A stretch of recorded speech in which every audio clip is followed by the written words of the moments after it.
Business leader first, finance leader second. So always results over responsibility. Leaving Procter & Gamble was a big gamble. The risk of burnout is so high. And I've been to that corner a couple of times and it's a dark place. Welcome to Beyond the Job Description. I am your host, Amit Morya. Today, we are going to discuss about a role in corporate finance. When young graduates think about corporate finance, they think about back-end office grind, including endless reporting, looking at the budget reconciliation, allocating budget, and talking to 10 different peoples to ensure that data is accurate. Having said that, the business dynamics have shifted tremendously in the last couple of decades. Now, the finance leader not only check the numbers, but they are calling the plays. To understand this dynamic, today we have someone who has started his journey from P&G, where he has learned the dynamics of internal auditing to digital transformation. Today, he is the APAC CFO for SharkNinja, driving hyper growth across the region. Prior to navigating the corporate boardrooms, he was a top-ranking junior tennis player in Philippines. It is my absolute pleasure to welcome Ayo Canlas. Ayo, welcome to the show. Thank you so much, Amit, and thank you for the exhaustive and comprehensive introduction. Glad to be here. Thank you, Ayo. Today, we plan to go through your corporate journey. And the idea here is to create an actionable playbook which can be shared with future finance leaders. All right. Glad to share whatever I can from my experience. Thank you for inviting me here. This is such a good experience, not just for me, but also for your audience. Thank you, Ayo. So I will directly dive into the reality of the job market. You graduated from UCLA and NUS as a valedictorian, which is an incredible academic signal. But for a young graduate who's not a valedictorian and competing against 10,000s of people with the similar finance degrees, what is the actual X factor makes them get selected by a company like SharkNinja? Yeah, so I wouldn't say it's particularly for SharkNinja, but for me as a hiring manager, there's typically two things I look at. Okay. The first dynamic is responsibilities versus results, right? So when you sift through CVs, maybe 50% of it is people describing what their day-to-day job is or what. Correct. But to me, that doesn't matter. That's table stakes, right? That's what you should be doing. So what really matters to me, apart from your responsibility, is the result. So really focusing on what are the big results that you've delivered, not just for yourself, but for the company. And also, what's your role in driving that result? So always results over responsibility. The second aspect I typically look for, is this person a leader or a doer? And it's sort of connected to the first, especially in early stage of your career where there's so many people in the company. The big difference is really getting shit done, right? And typically natural born leaders just do that, right? It's second nature. So when I look at the CV, I also look at the different things they've done. Are they leading it, or are they doing it, or are they simply just part of the team that delivered it? Whether it be prior experience in a different company, or even their experience at school, or even in the community, right? You could see these little tidbits of leadership in this person in whatever aspect of their life. To me, that's a very good sign. That should translate well to the corporate setting. I like your framing, that responsibility over results, and then looking at their ability to lead and getting the things done. Great. These are really good indicators. Now I will come to my another question, Ayo, is many of the ambitious graduates, specifically on the finance side, they would like to move into strategy or the M&A kind of role. They look down upon the back-end role likes of internal audit, and you have actually started your career with P&G by doing the same thing. So doing this internal audit and also taking up the automation projects, what things you learned which now makes you a better CFO, Yeah. in your own opinion? Yeah. It's a great question. And first of all, I wish I could tell you that 15, 16 years back, I had this perfect plan and I just executed it one after the other Yeah. and it all panned out perfectly. But honestly, that wasn't the case. Just to give a bit more background, I didn't even come from an accounting or finance Wow. background, from an education Okay, standpoint. that's So interesting. I came more from an engineering perspective. Okay.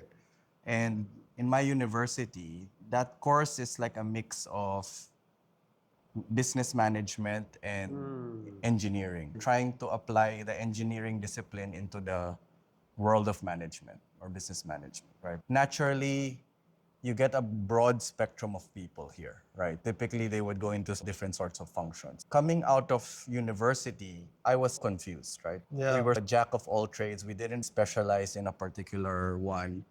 Landing into finance was a happy accident for me, right? It was about me applying to P&G and there was an opening in finance working with marketing. The role was actually quite, I would say, sexy because it was competitive intelligence working with marketing and working with brand. So to me, that was like a dream internship, honestly. And when a year after they come to me and say, hey, your first full-time job will be in internal audit, I'm like, Yeah, this is not what I have signed up correct. for. I did not sign up for this. I'm not a CPA. I'm not a classically trained accountant. Like, why are you going to put me in internal audit? So all of these questions were in my head. But looking back, especially after I've done a couple of roles within P&G, the key point that one of my strongest mentors told me is like, hey, where do you want to be 10, 15 years from now? And then let's work backwards. Okay. Right? So at that point in time, I think I was a senior manager. I told her, hey, I want to be doing your job in a couple of years' time. So I want to be CFO. So she then sat me down and say, okay, if that's your end state in mind, then trust me with how to chart out your career. Because the important thing with being a CFO is you want as broad of an experience as possible. You don't want to be a one-trick pony. So she told me that let's focus on getting you as wide of a variety of roles as possible so that when you go up the ranks, you're comfortable in any topic or any corner of the discussion. Her main point was the sequence of these roles doesn't matter. What matters is you're able to do them.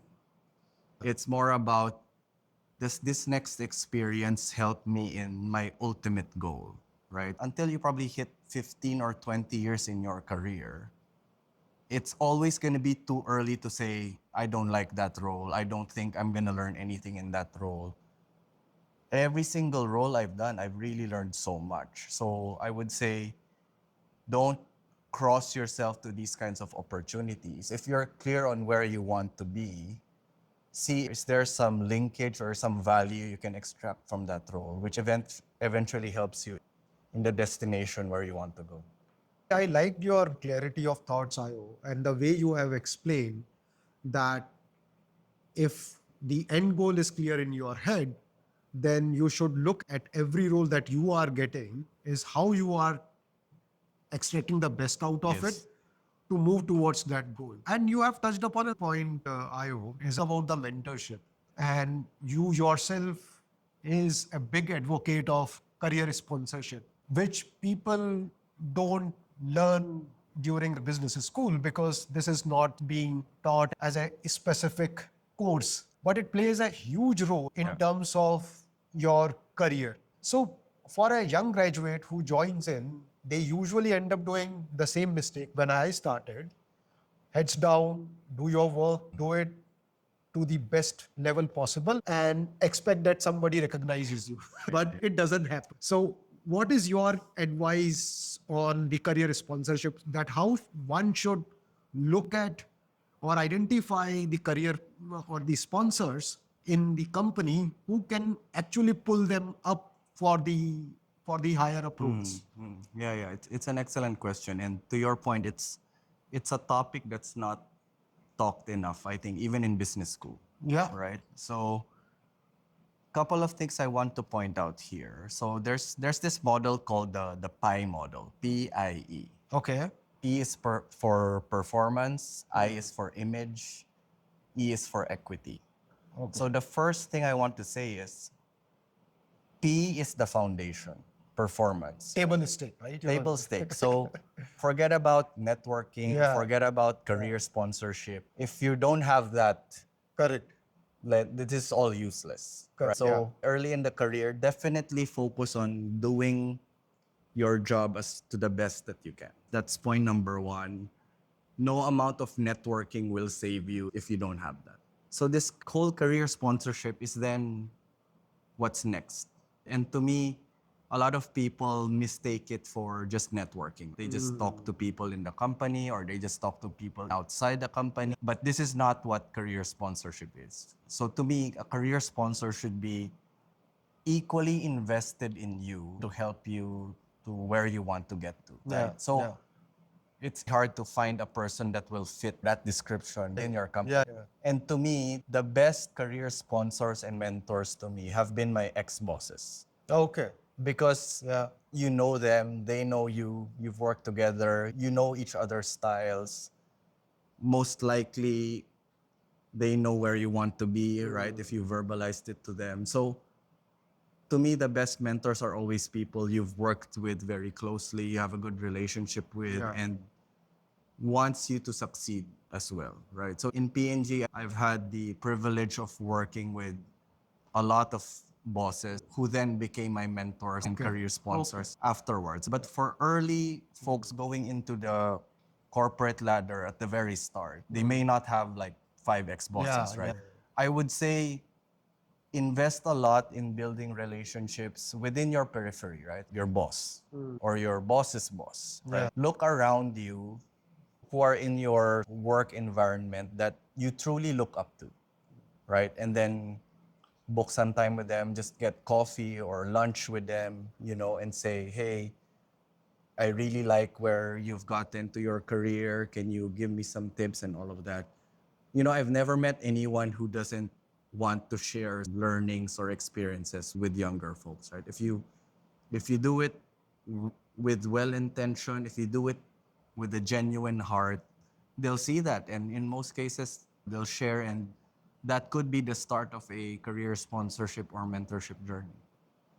Yeah, I think Ayo, you covered it very well. I would also love to share my experience here. I had my best growth when I had couple of sponsors who were completely invested in me. But as you said, the table stake was that I was performing at that level. Yes. And when they saw me, right, they spotted me at that point in time, I reached out to them that I love your working style and I want to work more with you. And they were happy. And as and when the opportunity came up, they assigned me a couple of accounts. And then rest was the history. I rose up to the director level within couple of years, which was very fast trajectory at that point in time. That wouldn't have happened if they probably didn't know where you wanted to go, if they didn't know you, right? And so, it's super important. And to me, that it's like an amplifier effect, right? If your performance is very strong, these would be the things that would get you to the top of the list. Yes, totally with you. In your answer, one thing that you have touched upon and where I want to also dig into is about when you said that as a young graduate, when you join, obviously your first person that whom you look up to is your manager. But then there are other cross-functional leaders there. Yes. So at SharkNinja as well, you work with various cross-functional leaders. And I have observed in your LinkedIn and your past history that you are pretty good at adopting to their language because supply chain matrices are different from finance matrices and so does marketing matrices. So how important it is for a young professional to adopt the language of other department?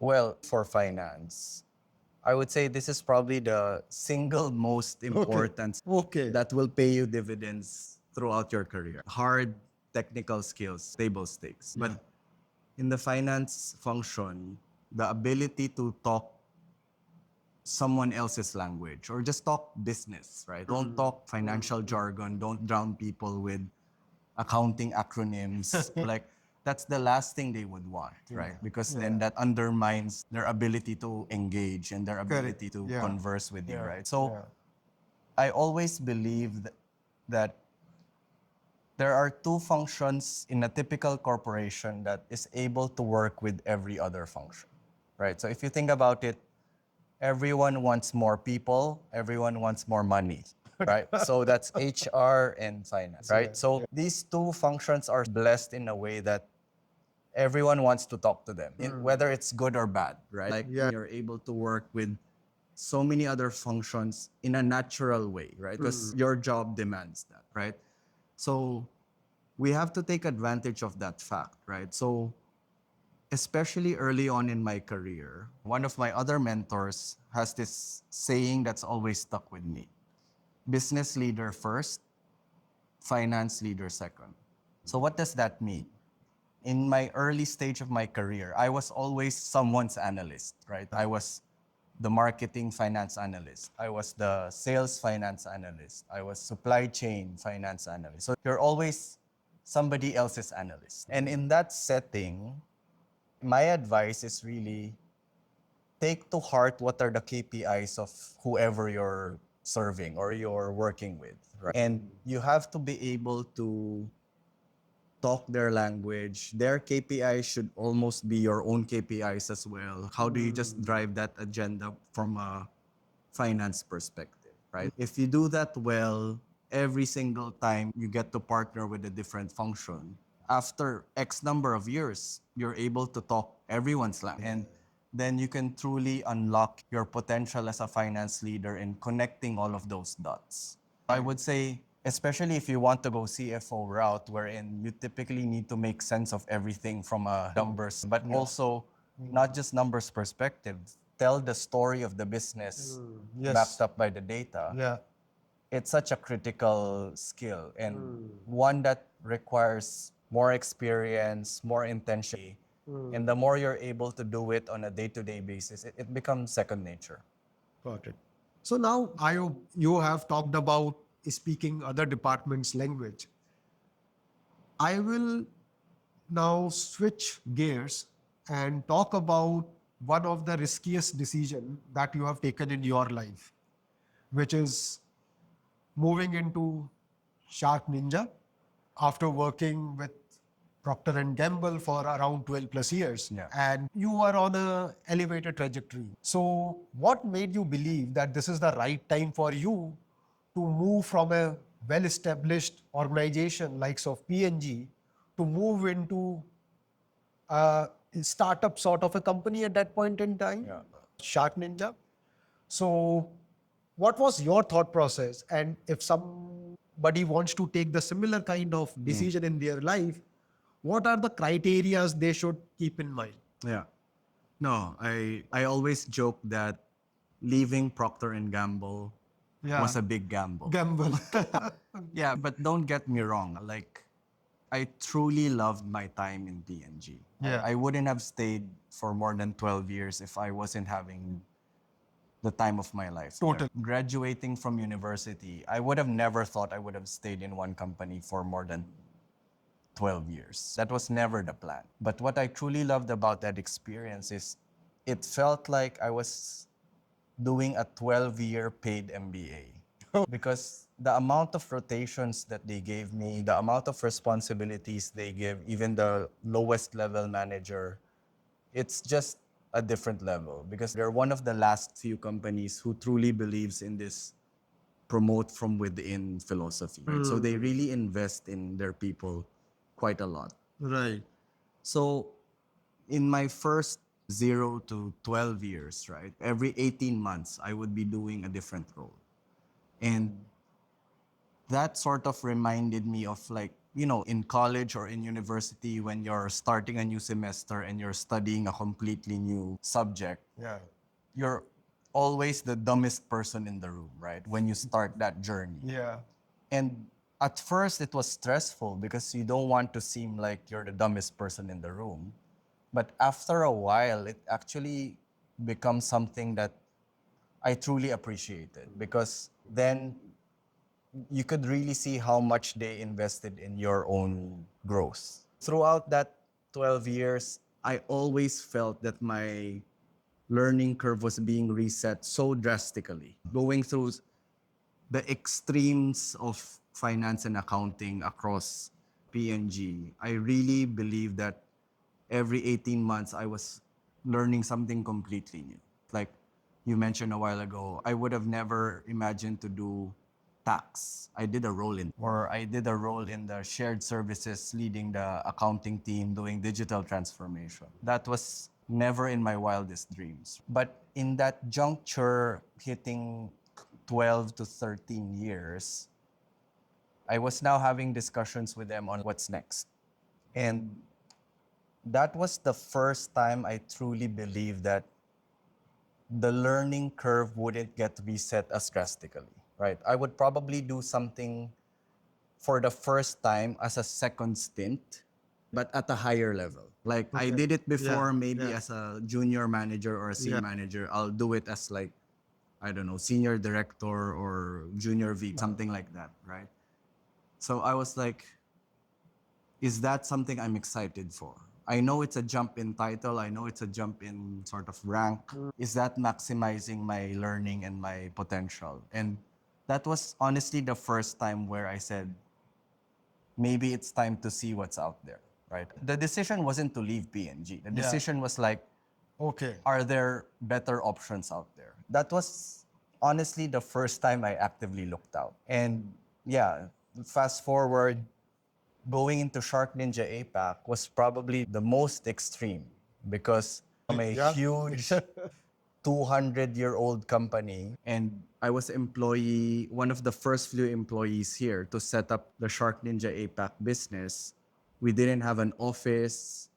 We were working off my boss's clubhouse for the first 2 months. We didn't even have a legal entity. We had no bank account. So it was like proper startup mode. Wow. At that point in time. It was a giant risk, but I wanted something to supplement my PNG career, right? And I wanted something more entrepreneurial, but I didn't have the financial capital to just go entrepreneur. And I couldn't take that risk at that time because of my personal family situation. So when this opportunity came up, I thought this would be a perfect opportunity to be entrepreneurial, learn everything about setting up a business, setting up a company, doing regional expansion, and really doing something that's almost a 180 from what I was doing.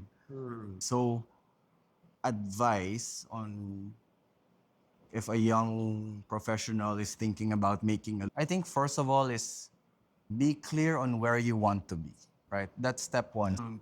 Second is, are you clear on the opportunities that you can do within your current company, right? And are you even able to do that? Are the opportunities for rotation, or are the opportunities to do those different kinds of roles even there, right? Is that the norm in the company, or is that more an exception, right? And the more you can see overlap across these, right? This is my long-term goal. These are the experiences or roles available in the company. Is there even a program to do these kinds of rotations and all that? If you still see a big overlap, then the incentive to stay is very high. But the less overlap you see, then I would say don't jump to just resigning, right? Always open yourself up to opportunity, because you don't want to feel like you're the victim of the system. So for example, you want to do this role, but somebody else got it or something like Correct. that. You feel like a victim. But that's because your options that you've put for yourself are so internal, right? There are also these external opportunities that you can look at, right? So when you take advantage of that, put things into your own hands, then you're not being forced to stay and be the victim in the company. You're looking outside, comparing it to what are the opportunities you have inside, and you're making a choiceful decision whether to stay or not. So that's a very different mentality, right? That choice is yours. That decision was made by you. So it's always helpful to get out of this victim mentality. Always see what is the best option for yourself. And if you do that, then it feels much better whether you choose to stay or you choose to leave. You take things into your own hands and take charge of your career. One thing I must say that you are sort of a person who believes in writing his own destiny. And the way right now you have phrased it, that don't make yourself the victim of the system. In fact, there are opportunities which are outside. Many people unable to look at that. So this sort of mentality, Ayo, is it instilled in you as part of getting trained during your tennis career? And currently, how it helps you to leave the office and then hit the court? And why I'm asking this question, Ayo, is many young professional, they believe in doing 14 hours kind of a day, Yeah. and they feel that this is the only way to get up or rise up in the ladder. Yeah. But having said that, they end up not optimizing their health and their mental well-being, Yes. which also plays a critical role, right?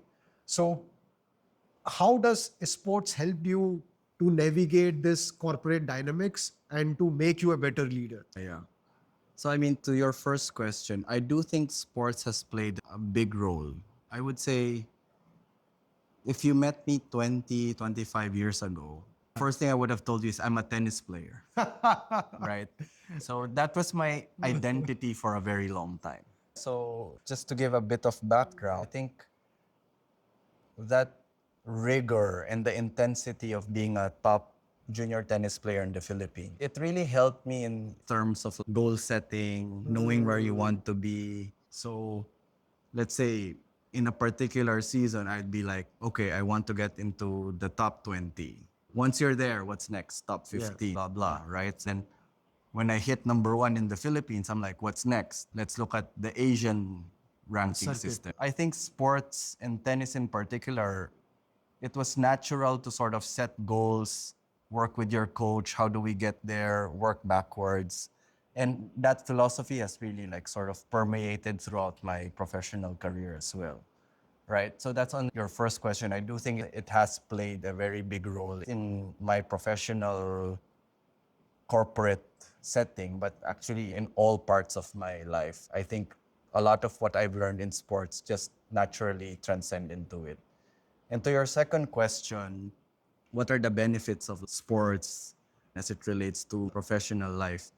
There's a couple of things you can talk about it, right? The most shallow one is the physical aspect. Yes. Right? And I think a lot of people, they want to play sports or they want to go into a fitness journey simply for the sake of being healthier. Yeah. Right? But in itself, that's not bad, right? Because I honestly struggle to think of an area in life where being more fit doesn't help.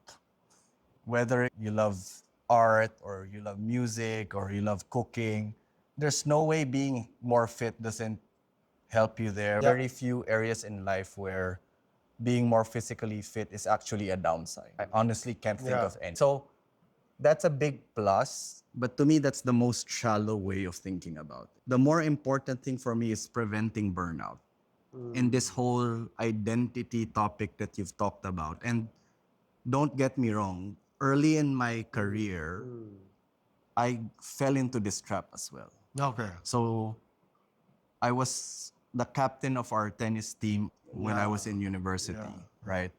When I switched gears and entered the corporate ladder, I did that exact same switch. I turned off my tennis player identity right. and I turned on my finance analyst, super finance analyst, super finance manager identity. Correct. to the point that it consumed me as a person, right? It became Ayo, the PNG finance manager, Yeah. right? And I was working 14-hour days. I was working 16-hour days, probably some days even more than that. And to some extent, it will get you somewhere, Yeah. for sure. But the risk of burnout is so high. And I've been to that corner a couple of times, and it's a dark place, right? +1. Yeah. So I think having something, forget about sports, having a passion outside of the office Yeah.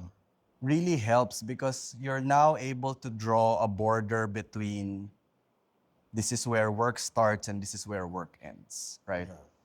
Early in your career, if you ask anyone who's done a corporate job, there's an endless, bottomless pit of work out there, right? And if you don't have these other passions in life, whether it be sports or something else, you can just go through that bottomless pit of work forever. Yeah, and it never ends. It will never end. It will never end. And you may up your peers in performance, but it's not sustainable. At some point in time, you're not going to get through everything that needs to get done. It's a bottomless pit of work and you'll just burn out, right? So I would say that's a lot more important aspect on sports or any passion in general in terms of creating your identity outside the workplace. To me, that's a much more important aspect to sports other than the obvious physical benefits of it, right? And the last thing I want to say is through my own personal experience, because I pursued sports at such a high bar and such a high stand. So things like the passion, the hard work, the natural pursuit of excellence, right? So for example, if you ask me, hey, why did you want to be number one in the Philippines? I can't give you an answer to that. I'm like, why not? Like, that's the bar, right? So when you have this sort of natural drive that you keep on practicing within you, it's very hard to turn that off in other aspects of your life, right? So to me, that's why I look for natural leadership in the people I hire, right? Because I know those kinds of qualities, that diligence, that hard work, people know that there are no shortcuts to these. True. I know that will transcend very well into the workplace. So those are the couple of things I'd want to share about my thoughts on sports and how they translate into the corporate setting. I think, Ayo, this is the best answer I could have expected for, and you have covered it very well about the benefits of continuing with sports. Let me ask you Yeah. also, Amit, right? Like, do you have a slew of medals here from your running? I'm sure it's played a part in your work as well. What do you think? Totally. In fact, it allowed me to put those boundaries very clearly that this is where the work ends. I was in consulting, so work never ends. You deliver one project, you move on to the other project, and there is no gap in between. Yeah. Second thing, it brings me a lot of discipline in me. Yeah.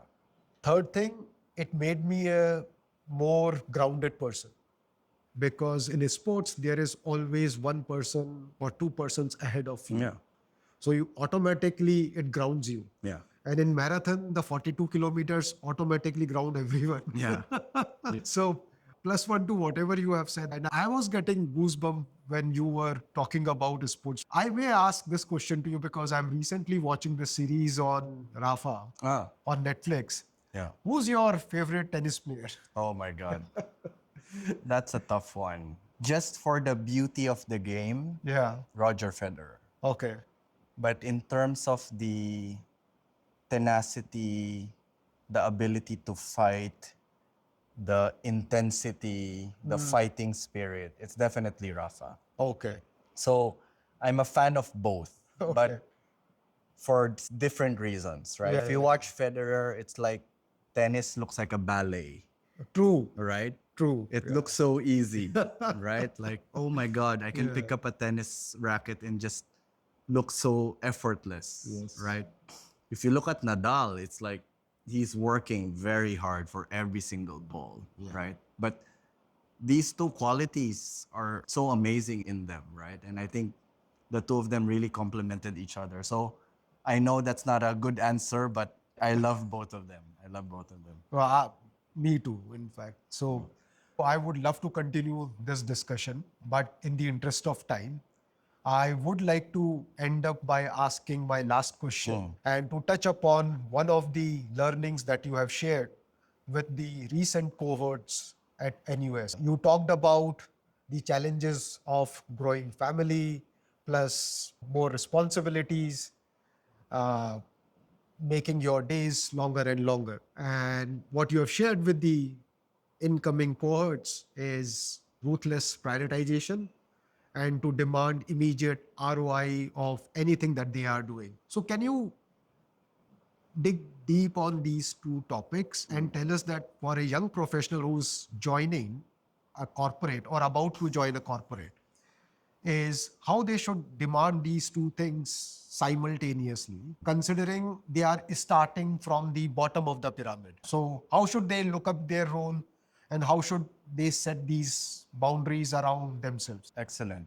I owe this framework to PNG. In PNG, there was this framework called 5 rocks. So let's say you have a glass, and then you have rocks, you have pebbles, and you have sand. And you want to fit as much of it as possible into this glass. What's the best way to do it? You want the biggest things first so that they occupy most of it. And then you put the tiny pebbles, they trickle and fit in between. And then you put this, right? So that framework we use in terms of work plan and work prioritization. So we believe that put your top 3 to 5 priorities for the year, and then the rest are pebbles and sand that you don't even need to put in the doc, right? So it was a 1-pager document saying, these are my top 3 or top 5 projects or goals that I want to accomplish within the year. So I would say that's very important, and to ensure that that's aligned with your manager. Because if you think about it, if you have a functioning strategy in your company, you should be able to draw a straight line between your company's strategy, your CEO's priorities, your boss's priorities, and your priorities, right? Like, there's a straight line there, right? So you want to align your boss to say, hey, boss, these are my top 3 to 5 priorities for the year. Are they aligned to your priorities, right? Because if the answer is yes, then as you do your own priorities well and as you do your own work well, you're automatically making your manager look good, right? Because then their own KPIs are being met simply through you doing those well, right? So if you're able to do that exercise well, then your boss will become your ally in protecting those priorities, right? Because it's so linked to his or her own priorities, right? And so that's step number 1, which is don't do this in isolation, right? If you have your own priorities and you don't tell them to anyone, you look like a fool, right? You're just like mindlessly rejecting work. Correct. Right? So you have to enroll your manager, and doesn't mean this list never changes, right? Business is so dynamic. You probably need, I don't know, every quarter check in with your manager to say, hey, are these still the top priorities? Do we need to shuffle things around? Do we take one out, put something new in? But always do this with your manager, right? So I would say that's on the work part of it. And because this whole framework of 5 rocks has worked so well for me at work, I've started adopting it for life as well, right? So my belief is you can't have more than 5 big things happening in your life at any given point in time if you want to do them well, right? So to me, that's my current job, right? CFO at SharkNinja APAC. To be the best dad I can be to my 2 young daughters. A lot of people forget that being a dad and a husband are 2 different things.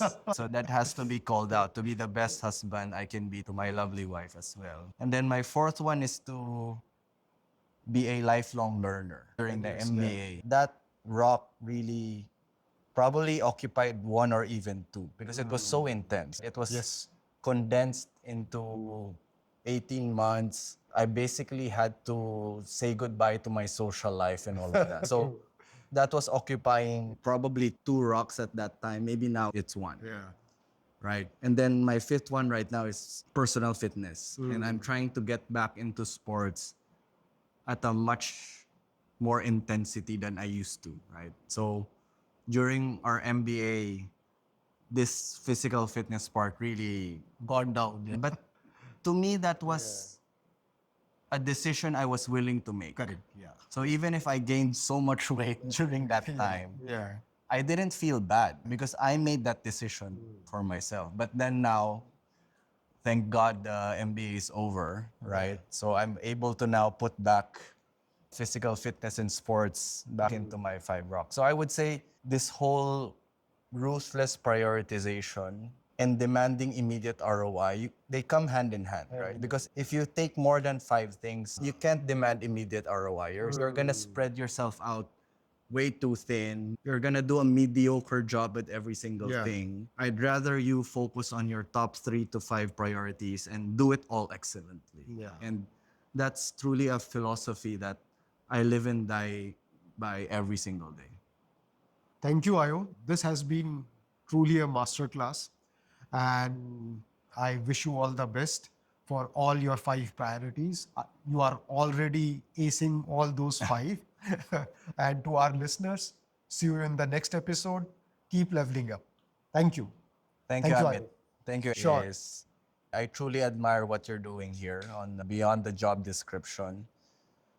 We didn't have these resources available to us, right? When we were in university. Sharing the real world experiences of people who have come before the current cohorts, right? Whether it be undergrad or like MBAs today in NUS or even broader than that, right? I truly believe it's a very respectable cause. And I'm super happy to be able to help you and contribute here. Any other support you need, I'd be happy to help you. So thank you so much.